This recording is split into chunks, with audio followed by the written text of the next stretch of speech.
Hi, investing ജേണിയുടെ പുതിയ വീഡിയോയിലേക്ക് എല്ലാവർക്കും സ്വാഗതം. അപ്പോൾ ഇന്ന് നമ്മൾ ഡിസ്കസ് ചെയ്യാൻ പോകുന്നത് സ്റ്റോക്ക് മാർക്കറ്റ് ഉഡായിപ്പാണോ എന്നുള്ള ടോപ്പിക്കിനെ കുറിച്ചാണ്.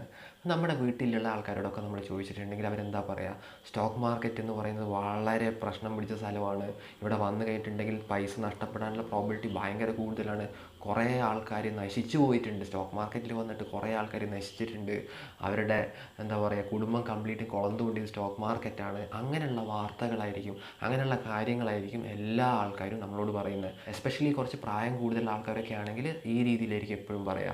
പ്രായം കൂടുതലുള്ള ആൾക്കാർക്ക് മാത്രമൊന്നുമല്ല, സ്റ്റോക്ക് മാർക്കറ്റിനെ കുറിച്ച് അധികമൊന്നും അറിയാത്ത, അവർ നേരിട്ട് ചിലപ്പം വന്നിട്ടുണ്ടാവില്ല, അവർ നേരിട്ട് സ്റ്റോക്ക് മാർക്കറ്റിൽ ഇൻവെസ്റ്റ് ചെയ്തിട്ടുണ്ടാവില്ല, അങ്ങനത്തെ ആൾക്കാരൊക്കെയാണ് ഭയങ്കര ഭീകരമായിട്ട് ഈ സ്റ്റോക്ക് മാർക്കറ്റിനെ ചിത്രീകരിക്കുക. പിന്നെ സ്റ്റോക്ക് മാർക്കറ്റിൽ വന്നിട്ട് കുറേ പൈസ നഷ്ടമായിട്ടുള്ള ഇഷ്ടം പോലെ ആൾക്കാർ നമ്മളെ ചുറ്റിലുമുണ്ട്. അവരും എന്ത് തന്നെ പറയുള്ളൂ, ഇതിനെക്കുറിച്ച് മോശമായിട്ട് തന്നെ പറയുള്ളൂ. കാരണം അവരുടെ അനുഭവം എന്ന് പറയുന്നത് അത്രയും മോശമായിട്ടുള്ളതാണ് സ്റ്റോക്ക് മാർക്കറ്റിൽ വന്നതിന് ശേഷം അവർക്ക് കിട്ടിയേക്കുന്നത്. നമ്മൾ ഇതിൽ നിന്ന് നമ്മളെന്താ മനസ്സിലാക്കേണ്ടത്, ഇതൊക്കെ കേട്ട് നമ്മൾ സ്റ്റോക്ക് മാർക്കറ്റിൽ നിന്ന് വിട്ടു നിൽക്കണോ? ഈ ഒരു ഡൗട്ട് പല ഇൻവെസ്റ്റേഴ്സിൻ്റെയും മൈൻഡിലുണ്ടാവും അല്ലേ. അപ്പോൾ നിങ്ങൾ മനസ്സിലാക്കേണ്ട കാര്യം എന്താണെന്ന് പറഞ്ഞിട്ടുണ്ടെങ്കിൽ, ഈ പറയുന്ന ആൾക്കാർ കൃത്യമായിട്ട് പഠിച്ചിട്ട് തന്നെയാണോ വന്നത്? അവർ പറയും ഞാൻ കുറേ റിസർച്ചും കാര്യങ്ങളൊക്കെ നടത്തിയിട്ടുണ്ട്, പക്ഷേ അവർ ചെയ്തേക്കുന്ന റിസർച്ച് കറക്റ്റായിട്ടുള്ള ട്രാക്കിൽ തന്നെയാണോ? അത് നമുക്കറിയില്ല അല്ലേ. അത് നോക്കിക്കഴിഞ്ഞാൽ മാത്രമേ നമുക്ക് എന്ത് പറയാൻ പറ്റുള്ളൂ, അവർ പറയുന്ന കാര്യങ്ങൾ 100% നമുക്ക് വിശ്വസിക്കാൻ പറ്റുമോ എന്നുള്ളത് മനസ്സിലാവുള്ളൂ. അവർ ചിലപ്പോൾ എന്തേ ചെയ്തിട്ടുണ്ടാവുള്ളൂ, ജസ്റ്റ് ഏതെങ്കിലുമൊക്കെ സ്റ്റോക്കിൽ അവർ ഇൻവെസ്റ്റ് ചെയ്തിട്ടുണ്ടാവും. കുറേ ആളുകൾ ഈ രീതി തന്നെയാണ് പറയുക. മാർക്കറ്റിനെ കുറിച്ച് ചോദിച്ചു കഴിഞ്ഞിട്ടുണ്ടെങ്കിൽ ഭയങ്കര പ്രശ്നമാണ്, മാർക്കറ്റിൽ ഇട്ട് കഴിഞ്ഞാൽ നമ്മുടെ പണം മുഴുവൻ പോകുന്നുള്ളൊരു കോൺസെപ്റ്റാണ് ഭൂരിഭാഗം ആൾക്കാരും പറയാൻ കാരണം. അതിൻ്റെ മെയിൻ റീസൺ എന്താണെന്ന് അറിയാമോ? ഈ മാർക്കറ്റിലേക്ക് പണവും കൊണ്ടുവരുന്ന കുറേ ആൾക്കാർ മുന്നേയും ഇപ്പോഴും ഒക്കെ എന്ത് ചെയ്യുന്നുണ്ട്, കുറേ അധികം നഷ്ടങ്ങൾ വരുത്തുന്നുണ്ട്. അതിൻ്റെ മെയിൻ റീസൺ എന്താണെന്ന് പറഞ്ഞിട്ടുണ്ടെങ്കിൽ, ഈ പറയുന്ന ഫ്യൂച്ചർ ആൻഡ് ഓപ്ഷൻസ്, അങ്ങനത്തെ കുറേ അധികം കാര്യങ്ങൾ മാർക്കറ്റിൽ വേറെയുണ്ട്. ഇതിലൊക്കെ പൈസ നഷ്ടപ്പെടുന്ന കുറേ പേര് നമ്മുടെ ചുറ്റിലും ഉണ്ട്. അപ്പോൾ അങ്ങനെയുള്ള ആൾക്കാരാണ് പൊതുവേ ഈ രീതിയിലുള്ളൊരു ഫീഡ്ബാക്ക് കൊടുക്കുന്നത്. ഇനിയിപ്പോൾ ലാഭം കിട്ടുന്ന ഈ 10% ആൾക്കാരോ, അവരുടെ കേസാണെങ്കിൽ അവരാരോടും പറയില്ല, എല്ലാവരും അല്ല, എന്നാലും കുറേയൊക്കെ ആൾക്കാർ ഇങ്ങനത്തെ കാര്യങ്ങളൊന്നും ആരോടും ഷെയർ ചെയ്യില്ല. എന്തുകൊണ്ട് പറയുന്നില്ല എന്ന് ചോദിച്ചു കഴിഞ്ഞിട്ടുണ്ടെങ്കിൽ അതിന് 100 കൂട്ടം കാര്യങ്ങളുണ്ടാവും. ചില ആൾക്കാർ കണ്ണ് തട്ടരുത് എന്ന് വിചാരിച്ചിട്ട് പറയില്ല. അങ്ങനത്തെ ആൾക്കാരുണ്ട് കേട്ടോ. എപ്പോഴും കണ്ണ് തട്ടിക്കഴിഞ്ഞിട്ടുണ്ടെങ്കിൽ നമ്മുടെ പ്രോഫിറ്റ് മുഴുവൻ പോവും, അങ്ങനെ വിചാരിക്കുന്ന കുറേ ആൾക്കാരുണ്ട്. അതുപോലെ തന്നെ ഇതൊരു ബിസിനസ്സാണ്. അപ്പോൾ ബിസിനസ് ടാക്ടിക്സും കാര്യങ്ങളൊന്നും എന്ത് ചെയ്യില്ല, അധികം ആൾക്കാരൊന്നും ആരോടും ഷെയർ ചെയ്യില്ല.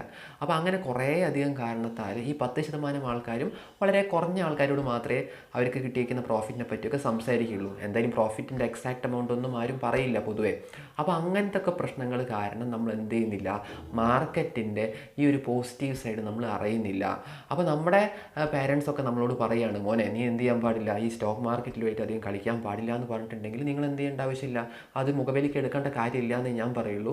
അൺലെസ് നിങ്ങളുടെ അച്ഛനും അമ്മയും ഈ പറയുന്ന പോലെ ഒരു ബിസിനസ് മാൻ അല്ലെങ്കിൽ ഈ സ്റ്റോക്ക് മാർക്കറ്റായിട്ട് ഭയങ്കരമായിട്ട് അറിവുള്ള ഒരാളാണ്, അങ്ങനെയൊക്കെ ആണെങ്കിൽ നിങ്ങൾക്ക് എന്ത് ചെയ്യാം, പുള്ളി പറഞ്ഞിരിക്കുന്ന കാര്യങ്ങൾ നിങ്ങൾ സ്വീകരിക്കാം. പിന്നെ അവർ സ്റ്റോക്ക് മാർക്കറ്റിലൊക്കെ ഏതെങ്കിലും കാലത്ത് ഇൻവെസ്റ്റ് ചെയ്തിട്ടുണ്ടെങ്കിൽ കൃത്യമായിട്ടുള്ള രീതിയിൽ പഠിച്ചിട്ടാണോ ഇൻവെസ്റ്റ് ചെയ്തത്, അതോ വെറുതെ ആരെങ്കിലുമൊക്കെ പറയുന്നത് കേട്ടിട്ട് പോയി ഇൻവെസ്റ്റ് ചെയ്തതാണോ? ചിലപ്പോൾ നമ്മൾ ഫിനാൻഷ്യൽ അഡ്വൈസേഴ്സിൻ്റെ അടുത്തൊക്കെ പോയി കഴിഞ്ഞിട്ടുണ്ടെങ്കിൽ അവർ ഏതെങ്കിലുമൊക്കെ സ്റ്റോക്ക് എടുത്ത് തലയിൽ വെച്ച് കൊടുക്കും.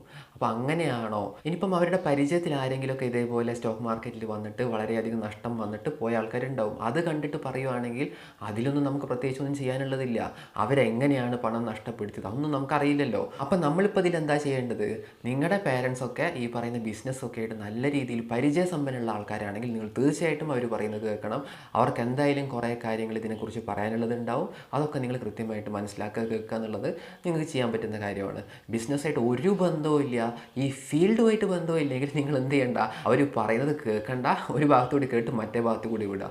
ഇത് മാത്രമേ നമുക്ക് ചെയ്യാൻ പറ്റുള്ളൂ. നിങ്ങൾ ജസ്റ്റ് ചെയ്ത് നോക്കുക, എന്താണെന്ന് നിങ്ങൾക്ക് മനസ്സിലാവുമല്ലോ. ഒരു 1, 2, 3 വർഷം നിങ്ങൾ എന്ത് ചെയ്യുക, കറക്റ്റായിട്ട്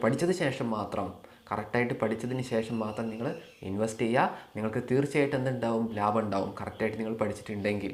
സ്റ്റോക്ക് മാർക്കറ്റിൽ ലാഭം ഉണ്ടാക്കാമെന്ന് പറഞ്ഞിട്ടുണ്ടെങ്കിൽ ഭാഗ്യം എന്ന് പറയുന്നത് വലിയൊരു ഫാക്ടറാണ്, അല്ലെങ്കിൽ പ്രോബിലിറ്റി ഗെയിം എന്ത് വേണമെങ്കിൽ നമുക്ക് പറയാം. പക്ഷേ ഏതൊരാൾക്കും ഇവിടുന്ന് പൈസ ഉണ്ടാക്കാൻ പറ്റും കേട്ടോ. കൃത്യമായിട്ട് പോർട്ട്ഫോളിയോ മാനേജ്മെൻറ്റ് ചെയ്താൽ മതി. നമ്മൾ എന്തൊക്കെ സ്റ്റഡി ചെയ്തിട്ട് എടുത്ത സ്റ്റോക്ക് ആണെങ്കിലും ചിലപ്പം ആ സ്റ്റോക്കിൻ്റെ കമ്പനി ചിലപ്പം നല്ല രീതിയിൽ നമ്മൾ ഉദ്ദേശിച്ച പോലെ പെർഫോം ചെയ്തിട്ടില്ല എന്ന് വരും. അങ്ങനെ വന്നു കഴിഞ്ഞാൽ നമ്മൾ എന്ത് ചെയ്യണം? ഓൺ ദ സ്പോട്ട് നമ്മൾ എക്സിറ്റ് ചെയ്യുക, അല്ലെങ്കിൽ ഘട്ടമായിട്ട് എക്സിറ്റ് ചെയ്യുക. അപ്പോൾ ഇങ്ങനെ ചെയ്യുന്നതിലൂടെ നമുക്ക് എന്ത് ചെയ്യാം? നമ്മുടെ ആ ലോസ് ലിമിറ്റ് ചെയ്യാൻ വേണ്ടി പറ്റും, നമുക്ക് പ്രോഫിറ്റ് കൂട്ടാനും പറ്റും. ഈ ഒരു ഗെയിം അല്ലേ, ഈ ഒരു ഗെയിമാണ് ഇവിടുത്തെ ഏറ്റവും ഇമ്പോർട്ടൻ്റ് ആയിട്ടുള്ള കാര്യം. ഇത് നോക്കിക്കഴിഞ്ഞാൽ നമുക്ക് എന്തായാലും മാർക്കറ്റിൽ നല്ലപോലെ പൈസ ഉണ്ടാക്കാൻ വേണ്ടി പറ്റും. അപ്പോൾ ഈ ടോപ്പിക്കിനെ കുറിച്ച് നിങ്ങൾക്ക് എന്തെങ്കിലും ഡൗട്ട് ഉണ്ടെങ്കിൽ തീർച്ചയായിട്ടും നിങ്ങൾ കമൻറ്റ് ചെയ്യുക. അടുത്ത വീഡിയോ ആയിട്ട് നമുക്ക് വീണ്ടും കാണാം. ബൈ.